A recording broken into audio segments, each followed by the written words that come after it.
Good morning students. ये आपका third session है। इसमें हम पढ़ रहे थे आपका फोर्थ चैप्टर आवर कॉन्स्टिट्यूशन। हमने इससे पहले दो सेशन में पढ़ा था कि कॉन्स्टिट्यूशन क्या होता है, कॉन्स्टिट्यूशन किसने बनाया। कॉन्स्टिट्यूशन बनाया हमारी कॉन्स्टिट्यूएंट असेंबली ने। कॉन्स्टिट्यूशन क्या होता है? एक तरीके की रूल बुक होती है जिसमें हमारे जो लॉज हैं, हमारी कंट्री में जो भी लॉज कानून हैं, वो सब कुछ उसमें लिखे होते हैं। कॉन्स्टिट्यूशन किसने बनाया? कॉन्स्टिट्यूएंट असेंबली ने बनाया। कॉन्स्टिट्यूएंट असेंबली में बहुत सारे इंपॉर्टेंट लोग थे। उनमें से जो दो इंपॉर्टेंट लोग थे जिनके नाम हमें याद रखना चाहिए, वो थे डॉक्टर राजेंद्र प्रसाद, जो कि प्रेसिडेंट थे कॉन्स्टिट्यूएंट असेंबली के। And second thing is doctor Bhimrao Ambedkar, वो ड्राफ्टिंग कमेटी के चेयरमैन थे। डॉक्टर भीमराव अंबेडकर ने हमारे कॉन्स्टिट्यूशन को शेप दिया था। कॉन्स्टिट्यूशन जो था हमारा वो 26 नवंबर 1949 को पूरी तरीके से बन गया था और अडॉप्ट किया गया था। लेकिन उसको इन्फोर्स कब किया गया था? 26 जनवरी को किया गया था। 26 जनवरी 1950 को किया गया था और उस डे को हम अभी तक रिपब्लिक डे की तरह सेलिब्रेट करते हैं। फिर हमने प्रीएम्बल के बारे में डिस्कस किया था। The preamble to the constitution. Preamble to the constitution में बहुत सारी टर्म्स डिस्कस करी थी। एक बार उन टर्म्स को एक बार और देख लेते हैं। फर्स्ट था we the people of India, मतलब हम जो इंडिया के लोग हैं उन्होंने ही कॉन्स्टिट्यूशन बनाया है। हमारे इंडिया के लोगों ने ही कॉन्स्टिट्यूशन बनाया है। कोई बाहर से कोई पर्सन नहीं था जिन्होंने हमारा कॉन्स्टिट्यूशन हमें बना के दिया है। इंडियन पीपल ने ही ये कॉन्स्टिट्यूशन बनाया है। We the people of India. अब सेकेंड है सोविजन स्टेट। सोविजन स्टेट से क्या मतलब है? सोविजन स्टेट से मतलब है कि इंडिया एक इंडिपेंडेंट कंट्री है। ये जो टर्म्स है उनको आपको याद रखना चाहिए। ये एक जैसी टर्म्स है जैसे सेक्युलर, सोशलिस्ट, लेकिन इन सबके अलग अलग मतलब है। तो वैसे ही सोविजन स्टेट का मतलब है कि इंडिया एक इंडिपेंडेंट कंट्री है, एक फ्री कंट्री है। कोई भी एक्सटर्नल पर्सन, मतलब कोई दूसरी कंट्री से आकर हमें कोई कुछ बोल नहीं सकता। इंडिया अपने आप में एक फ्री कंट्री है। उसके बाद एक टर्म है सोशलिस्ट स्टेट। सोशलिस्ट स्टेट का मतलब है ये सोशलिस्ट स्टेट जो कॉन्सेप्ट है वो महात्मा गांधी और जवाहरलाल नेहरू की फ़िलॉसफी है। इसका मतलब है कि वेलफेयर स्टेट। वेलफेयर स्टेट मतलब गवर्नमेंट अगर कुछ भी करेगी तो वो प्रॉफिट पर ध्यान नहीं देगी कि हमें कितना प्रॉफिट हो रहा है, इस पे ध्यान नहीं दिया जाएगा। किस पे ध्यान दिया जाएगा? कि लोगों का कितना भला हो रहा है, लोग सबसे पहले आएंगे। ठीक है, तो सोशलिस्ट स्टेट का मतलब होता है कि प्रॉफिट मेकिंग पर ध्यान नहीं देंगे, लाभ पर ध्यान नहीं दिया जाएगा। किस पे ध्यान देंगे? वेलफेयर स्टेट पे, कि लोगों का कितना भला, कितने सारे लोगों का इसमें भला हो रहा है, ये चीज़ देखी जाएगी। Secular state. सेक्युलर स्टेट का मतलब है कि इंडिया में कोई भी एक रिलीजन ऐसा सुप्रीम रिलीजन नहीं होगा। इंडिया में कोई भी एक रिलीजन सुप्रीम नहीं है। जैसे पाकिस्तान है, वहाँ पर इस्लाम रिलीजन है, वो सबसे सुपीरियर है। बाकी जो इस्लामिक कंट्रीज़ है जैसे ओमान, ईरान और अफ़गानिस्तान, ये सब कंट्रीज़ में जो इस्लाम रिलीजन है वो सुप्रीम रिलीजन है। लेकिन हमारी कंट्री में ऐसा कोई रिलीजन नहीं है। एक सेक्युलर स्टेट है, सब लोगों को फ्रीडम है कि उन्हें जौन सा भी रिलीजन फॉलो करना है वो कर सकते हैं। उनको कोई इंटरफेरेंस नहीं दी जाएगी, उनको कोई भी इंटरफेरेंस, कोई भी डिस्टर्ब नहीं करेगा। Secular state. उसके बाद डेमोक्रेटिक स्टेट। डेमोक्रेटिक स्टेट का मतलब है कि हमारे जो रिप्रेजेंटेटिव होंगे, हमें जो गवर्न करेंगे। Democratic state. डेमोक्रेटिक स्टेट का मतलब है कि हमारे जो रिप्रेजेंटेटिव होंगे, जो हमें जो गवर्न करेंगे, वो हमारे द्वारा ही इलेक्ट होंगे। हम ही उन्हें इलेक्ट करेंगे। मतलब जो हमारे रिप्रेजेंटेटिव होंगे उनको कौन वोट करेगा? हम ही वोट करके उन्हें रिप्रेजेंटेटिव बनाएंगे। Representatives are elected by adult franchises. कैसे बनाएंगे? एडल्ट फ्रेंचाइजीज से। एडल्ट फ्रेंचाइजीज मतलब वोट कर कर 18 ईयर्स के जब हम हो जाते हैं उसके बाद हम इलेक्शन जो प्रोसेस होती है उसमें पार्टिसिपेट कर सकते हैं और अपने हमें जो लगता है कि ये इस पर्सन को हमारा रिप्रेजेंटेटिव होना चाहिए उनको हम इलेक्ट कर सकते हैं। जैसे हमने प्राइम मिनिस्टर नरेंद्र मोदी को भी करा था, वैसे ही हम इलेक्शन में पार्टिसिपेशन करके हमारे जो रिप्रेजेंटेटिव है उनको चुन सकते हैं। रिपब्लिक स्टेट का मतलब होता है कि वो जो पहले जो प्रोसेस थी कि एक राजा का बेटा ही राजा बनता था, ये वाली प्रोसेस नहीं है। इसमें क्या होता है, ये पोस्ट जो होती है वो हेरिडिटरी नहीं होती। हेरिडिटरी मतलब कि राजा का बेटा राजा बनेगा, मतलब हेरिडिटरी।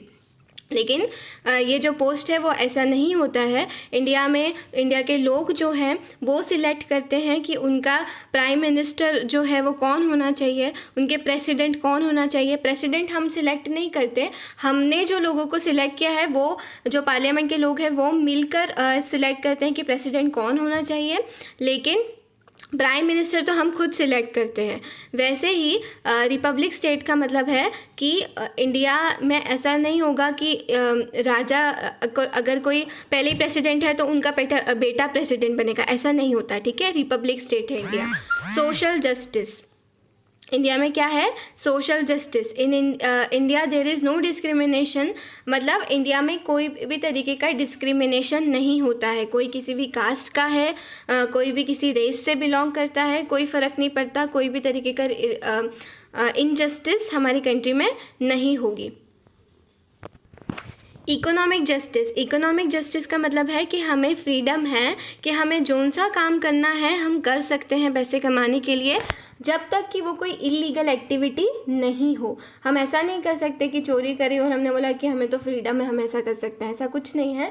जब तक हम कोई इलीगल काम नहीं कर रहे हैं जब तक हम वो काम कर सकते हैं। इकोनॉमिक जस्टिस है, हमें जौन सा काम हम करना चाहें वो कर सकते हैं, कोई हमें हमारे बीच में इंटरफेरेंस नहीं करेगा।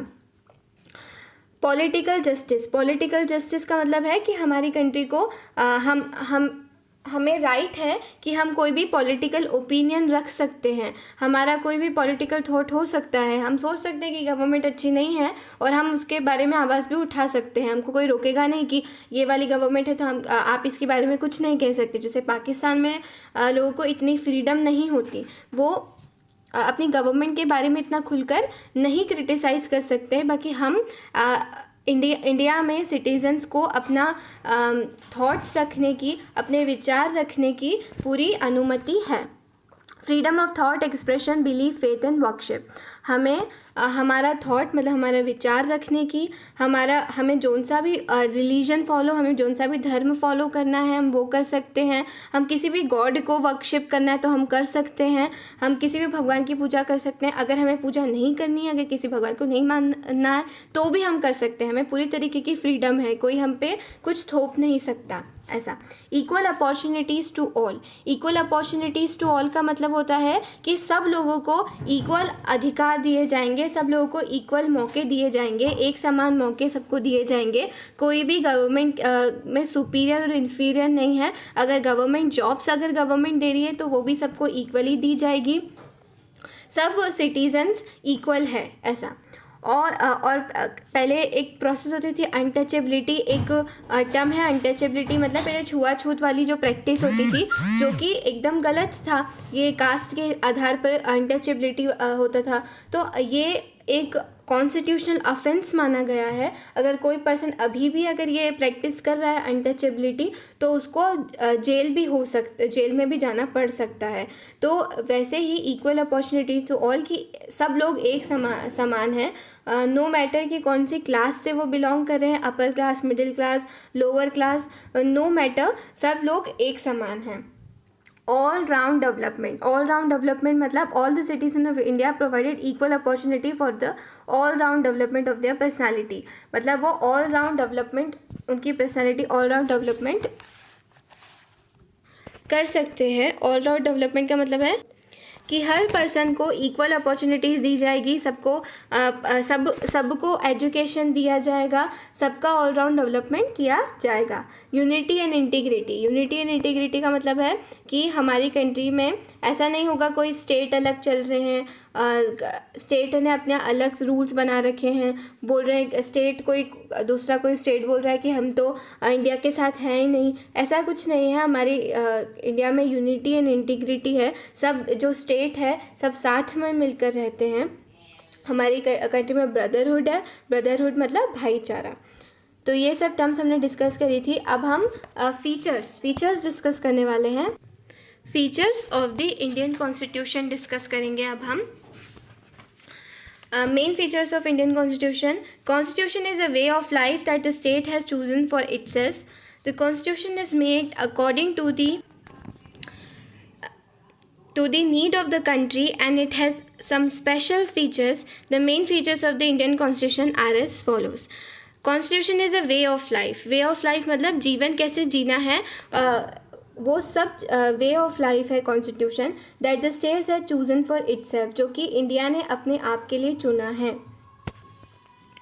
जो कॉन्स्टिट्यूशन है इसके कुछ बेसिक फीचर्स हैं, क्या क्या है वो भी हम डिस्कस करते हैं। Written constitution. There are some countries which do not have a written constitution. England is one such constitution which has a conventional or evolved constitution.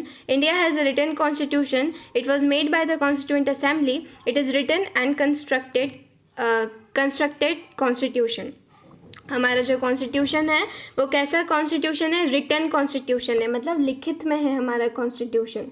बहुत सारी ऐसी कंट्रीज़ हैं जिसके इंग्लैंड है सबसे मेन कंट्री जिसका लिखित में कॉन्स्टिट्यूशन नहीं है। सारी कंट्री सारी जितनी भी डेमोक्रेटिक कंट्री होती है ऐसा नहीं है। जितनी कंट्रीज़ में कॉन्स्टिट्यूशन है इसका मतलब यही नहीं है कि सारी डेमोक्रेटिक कंट्री है।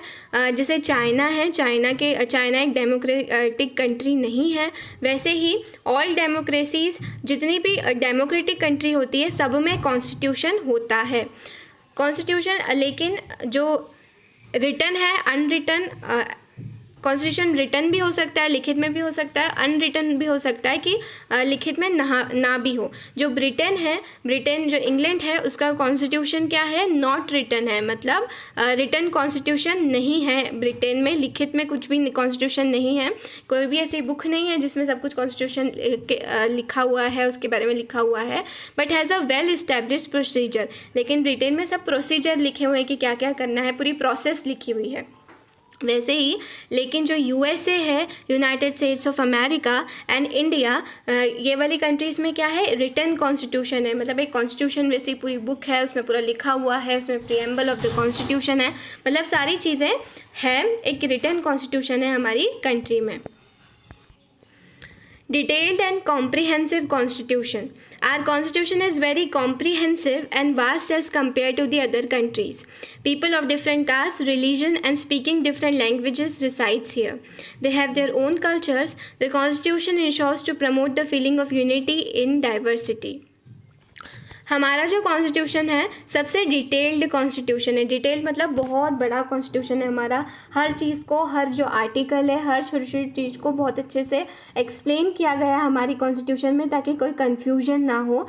कॉम्प्रिहेंसिव कॉन्स्टिट्यूशन, बहुत ज़्यादा बड़ा, हर चीज़ को बहुत ज़्यादा एलेबरेट करके लिखा हुआ है, हर चीज़ को बड़ा करके लिखा हुआ है। Our constitution is very comprehensive and vast as compare to the other countries. People of different, अब ऐसा क्यों है, क्योंकि हमारी कंट्री में अलग अलग कास्ट के लोग रहते हैं, अलग अलग धर्म के लोग रहते हैं, बहुत सारी अलग अलग लैंग्वेज बोलने वाले लोग रहते हैं। हर 200 किलोमीटर के आगे अगर हम इंडिया में जाते हैं तो पूरी लैंग्वेज चेंज हो जाती है, लोगों के कपड़े चेंज हो जाते हैं, लोग दूसरी ड्रेसेस हो जाती हैं। लैंग्वेज जो एक कॉमन मीडियम ऑफ कम्युनिकेशन होता है वो चेंज हो जाता है। तो इंडिया एक वेरी वास्ट कंट्री है और they have their own culture, और सारी जगह हर स्टेट, जैसे राजस्थान में अलग परंपराएं और अलग कपड़े, अलग लैंग्वेज है, महाराष्ट्र में अलग है, हमारी एमपी में अलग है, तो वैसे ही हर जगह अलग अलग लैंग्वेज, अलग अलग कास्ट के लोग रहते हैं। तो सबके अलग अलग अपने कल्चर होते हैं, अपने रीति रिवाज होते हैं। The constitution ensures to promote the feeling of unity in integrity. तो कॉन्स्टिट्यूशन ये नहीं चाहता कि लोगों को बांटे, कॉन्स्टिट्यूशन ऐसा बना है कि लोगों में एक यूनिटी इन डाइवर्सिटी, कि हम भले ही अलग अलग हैं लेकिन हम एक हैं, ये वाली फीलिंग लोगों में लाए। इसलिए हमारा कॉन्स्टिट्यूशन बहुत डिटेल्ड और कॉम्प्रिहेंसिव है। Rigid and flexible. The Indian constitution, rigid का मतलब होता है कि रिजिड का मतलब होता है कठोर, मतलब हमारा कॉन्स्टिट्यूशन कठोर है, बट साथ में फिक्सेबल भी है। फिक्सेबल मतलब मुलायम, कुछ भी जो लचीला, फिक्सेबल मतलब लचीला। तो एक कठोर भी है और एक फिक्सेबल भी है। The Indian constitution adopts the middle path, मतलब बीच में है, ना ज़्यादा कठोर है ना ज़्यादा लचीला मुलायम है। For practical purposes the Indian constitution is not very rigid, मतलब प्रैक्टिकली स्पीकिंग हमारा जो कॉन्स्टिट्यूशन है बहुत ऐसा कठोर नहीं है। फॉर द अमेंडमेंट्स ऑन सब subjects only simple majority of the parliament is required, and for some subject the amendment is rigid because it needs the special majority of the members of parliament, for example 2/3 majority of the member present and voting. अब क्या होता है कि कोई भी amendment ये word use किया गया है। अमेंडमेंट का मतलब होता है चेंजेस, कि हमारी कॉन्स्टिट्यूशन में अब बहुत पहले हमारा कॉन्स्टिट्यूशन बनाया गया था, 1950 को अडॉप्ट इन्फोर्स किया गया था, तब से अब तक हमारी सोसाइटी बहुत बदली है, बहुत सारे चेंजेस आए हैं, टेक्नोलॉजी में बहुत सारे चेंजेस आए हैं, हर चीज़ बदली है, समय के साथ सब कुछ चेंज होता है। वैसे ही कुछ चीज़ें हैं कॉन्स्टिट्यूशन में, वो अभी तक हम सेम यूज़ नहीं कर सकते, तो उसके लिए चेंजेस लाने की, अमेंडमेंट्स लाने की बहुत ज़्यादा आवश्यकता होती है। तो अमेंडमेंट लाने के लिए कोई सब्जेक्ट ऐसे होते हैं जो एकदम नॉर्मल सब्जेक्ट होते हैं, जिसमें इतना कोई फ़र्क नहीं पड़ता, तो उन सब्जेक्ट्स के लिए ज़्यादा मेजॉरिटी की ज़रूरत नहीं होती। मेजॉरिटी मतलब पार्लियामेंट में जितने लोग होते हैं, अगर ज़्यादा लोग भी इसके में सहमत नहीं हो रहे, फिर भी वो अमेंडमेंट्स लिया जा सकता है। लेकिन कुछ सब्जेक्ट इतने क्रिटिकल होते हैं, इतने इम्पॉर्टेंट होते हैं कि ज़्यादा से ज़्यादा पार्लियामेंट के लोगों की सहमति उसमें ज़रूरी होती है। तो वैसे ही हमारा जो कॉन्स्टिट्यूशन है ना ज़्यादा रिजिड है ना ज़्यादा फिक्सेबल है। कुछ सब्जेक्ट्स पे डिपेंड करता है कि किन सब्जेक्ट में बदलाव आ रहे हैं, किन सब्जेक्ट्स में हम बदलाव ला रहे हैं। अगर कोई कास्ट के बारे में है तो ये थोड़ा इम्पॉर्टेंट होगा, ठीक है। अगर फाइनेंस के बारे में है तो ये इम्पॉर्टेंट होगा। लेकिन अगर एक छोटा सा बदलाव किसी क्रिमिनल उसमें अगर कोई चेंज लाने हैं, अगर छोटा सा कुछ लाना है, तो उसमें इतनी ज़्यादा मेजॉरिटी की ज़रूरत नहीं होती।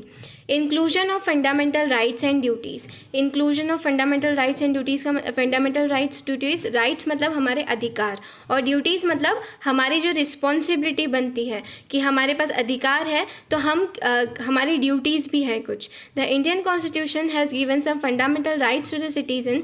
It is a duty of the supreme court to protect this rights in the same way the constitution has mentioned some fundamental duties for the citizens.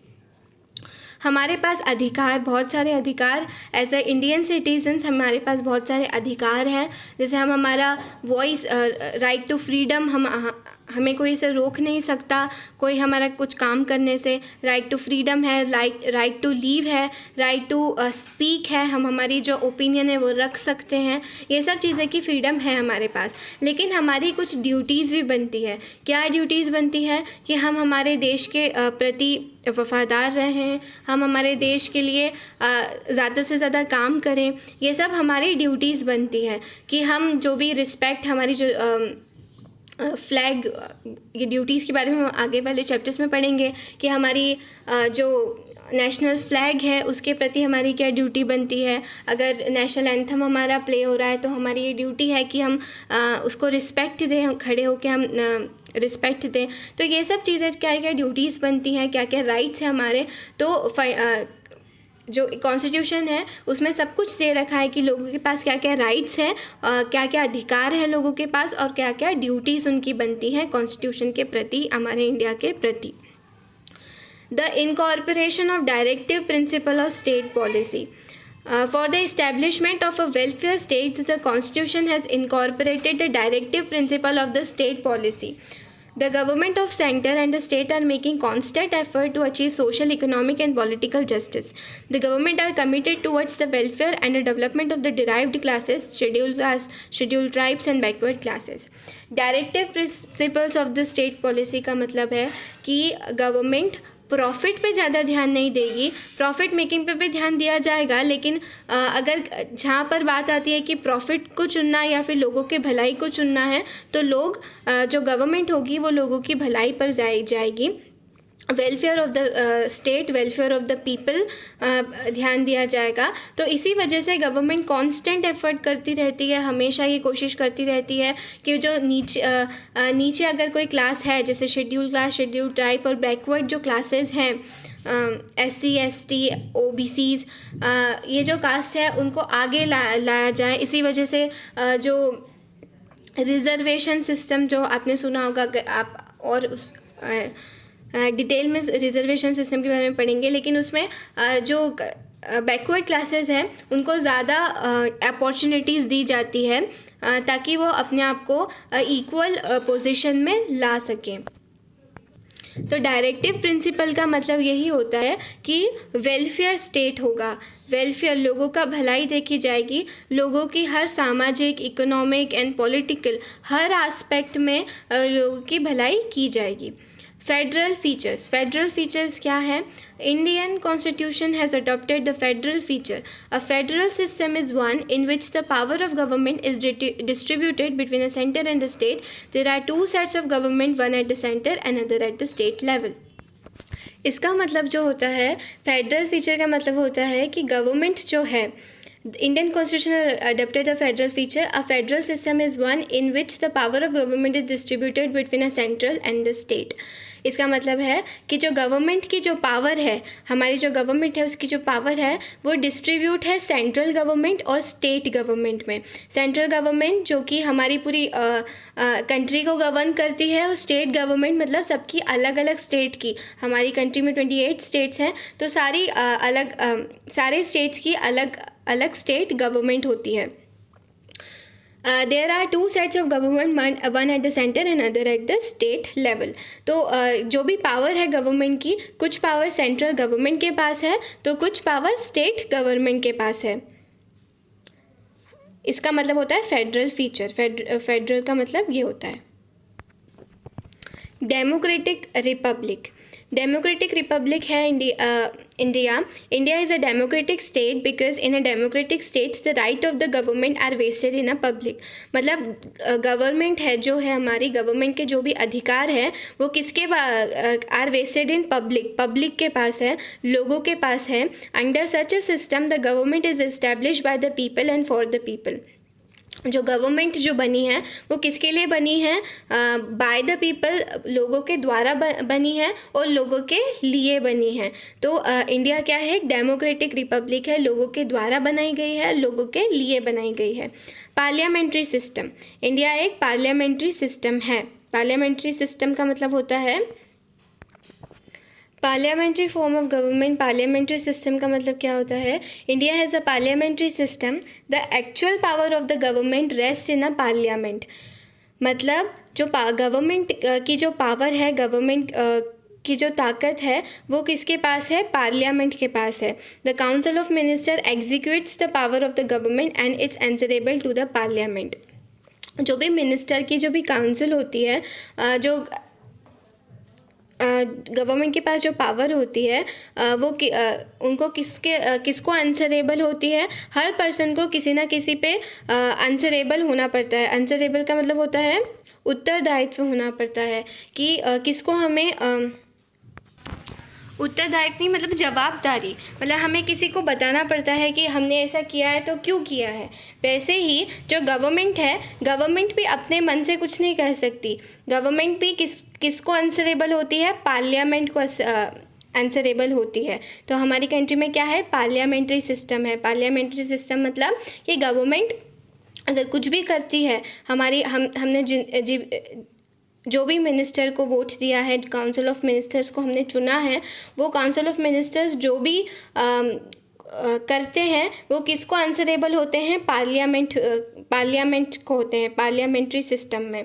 आपने देखा होगा बहुत सारी डिबेट्स होती हैं पार्लियामेंट में, तो वो इसी बात पे होती है कि अपोजिशन पार्टी जो होती है वो बैठी होती है और जो रूलिंग पार्टी है वो बैठी रहती हैं। जो रूलिंग पार्टी है वो कुछ करती है तो उनको अपोजिशन को जवाबदार होना पड़ता है। तो ये सब हमारी कंट्री में क्या है? Parliamentary form of government, parliamentary system है। Secular state. Secularism is an important feature of the Indian Constitution. Secularism means that from the point of view of the government, all religion are equal and the state shall not discriminate between the people of different faiths.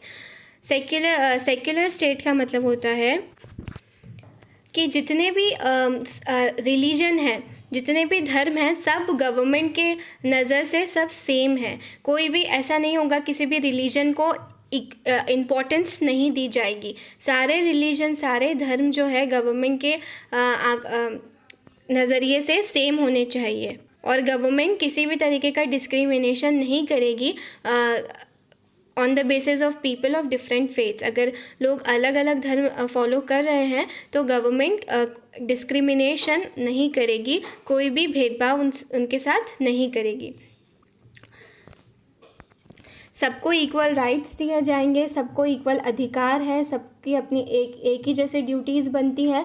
ये नहीं देखा जाएगा कि उनका religion background क्या है, वो कौन सा धर्म मानते हैं, ये सब चीज़ों पे ध्यान नहीं दिया जाएगा। कौन सा धर्म कोई पर्सन फॉलो करता है, क्या मेन है कि वो पर्सन के लिए वर्क करना।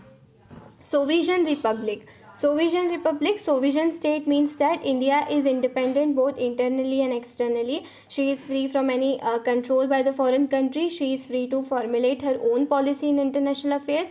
India is also a republic besides being a democratic state. Sovereign republic का मतलब है कि इंडिया एक फ्री कंट्री है, हम पूरी तरीके से आज़ाद है। She is free from the foreign country. कोई भी बाहर की कंट्री हमें नहीं बताएगी हमें क्या करना है और क्या नहीं करना है। अगर हमारी कोई भी इंटरनेशनल अफेयर्स वाली पॉलिसीज़ है, कोई भी बाहर की जो भी पॉलिसी है बाहर कि हम कितना इंपोर्ट करेंगे, कितना एक्सपोर्ट करेंगे, जो भी चीज़ें हैं वो हम खुद निर्धारित करेंगे, हम खुद डिसाइड करेंगे। जैसे कि अभी आप सबको पता है कि हमने चाइना के बहुत सारे ऐप्स जो थे वो डिलीट ऐप स्टोर से बैन कर दिए हैं। तो इंडिया का खुद डिसीजन था और कोई भी अदर कंट्रीज इसमें इंटरफेयर नहीं कर सकती। Independent and powerful judiciary. Independent and powerful judiciary का मतलब है the Indian judiciary is partial and independent. It is proprietor of fundamental rights of Indian citizens. The rights to interpretation of the Constitution rest with the Supreme Court of India. The legislature and the executive cannot interfere with the working of the judiciary. हमारी जो judiciary है सबसे पहले हमारी न्याय व्यवस्था जो बोलते हैं जुडिशरी वो सबसे मेन होती है। हमारी जो जुडिशरी है वो पूरी तरीके से इंडिपेंडेंट है, एकदम फ्री है और पूरी तरीके से पावरफुल है। पूरी सबसे ज़्यादा ताकत कौन रखती है? हमारी न्याय व्यवस्था रखती है। It is a proprietor of fundamental rights of Indian citizens. जो भी इंडियन सिटीजन्स के पास राइट्स हैं वो सब जुडिशरी मॉनिटराइज करती है। The rights to interpretation of constitution rest with the supreme court of India. The legislator and the executive can not interfere with the working of the judiciary. हमारी जो judiciary, हमारी जो न्याय व्यवस्था है वो इतनी पावरफुल है कि कोई भी लेजिस्लेटर एंड एग्जीक्यूटिव, लेजिस्लेटर में कौन आते हैं? जो काउंसिल ऑफ मिनिस्टर्स जो होते हैं, इतने सारे मिनिस्टर होते हैं वो सब लेजिस्लेटर्स में आते हैं। एग्जीक्यूटिव में कौन आते हैं? एग्जीक्यूटिव में प्राइम मिनिस्टर जो है, हमारा जो प्रेसिडेंट है वो एग्जीक्यूटिव में आते हैं। तो वो भी हमारी जुडिशरी में इंटरफेयर नहीं कर सकते। इसीलिए जब भी कोई भी जज जो कोर्ट में होते हैं, अगर सेम कोर्ट में जज है और प्राइम मिनिस्टर भी है तो प्राइम मिनिस्टर जो हमारे कंट्री के हैं वो तक हमारे जज की कुर्सी पे अगर जज बैठा है तो उनके सामने उठते हैं, उनको एक स्टैंडिंग ओवेशन देते हैं, उनको एक as a mark of respect देते हैं प्राइम मिनिस्टर भी, क्योंकि उस वक्त उस पोजीशन में जुडिशरी सबसे पहले है, जुडिशरी सबसे ज़्यादा पावरफुल है। अदर फीचर्स कौन से है? Suspension of rights during emergency. Special provision for backward classes, support to world peace. अब इसमें हम इसको हम डीप में डिस्कस करेंगे अगले सेशन में। उस सेशन में हम क्वेश्चन आंसर्स भी डिस्कस करेंगे इस चैप्टर के। उसके साथ ये चैप्टर ख़त्म भी हो जाएगा। अभी तक आपको कोई भी डाउट आ रहे हैं इस चैप्टर में तो आप पूछ सकते हैं। और तब तक के लिए thank you and have a nice day.